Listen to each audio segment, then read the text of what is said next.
যে কোনো ওরস মাহফিলে ওয়াজের পর গান গাওয়া জায়েজ কিনা? প্রথম প্রশ্ন, ওয়াজ ছাড়াও গান গাওয়া জায়েজ কিনা? বুঝেন নাই? ওয়াজ হইল না, শুধু গান গাওয়া জায়েজ কিনা? তার প্রথম প্রশ্ন, গান কাকে বলে এটা বুঝতে হবে।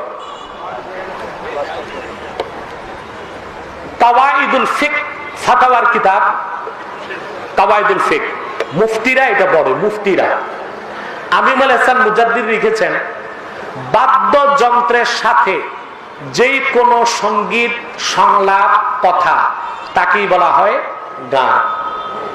বাদ্যযন্ত্র ছাড়া কোন সংলাপ সঙ্গীত সুরের সাথে বলা গান নয়। সেটা গাজাল, সেটা সামা, সেটা হামদ হতে পারে, নাত হতে পারে। তাহলে গান কোনটা? যখন বাদ্যযন্ত্র সাথে থাকবে। বাদ্যযন্ত্র বুঝেন তো? একতারা, দোতারা, সেতারা, তাম্বুরা, জাম্বুরা, বাম্বুরা। এই যে দেখেন না বাউলরা ফাউল করতেছে, বাউল বাউল বাউল, ওরা যেগুলো করে এটা গান বাদ্য, এটা সামা নয়, এটা গেনা। এটা কি?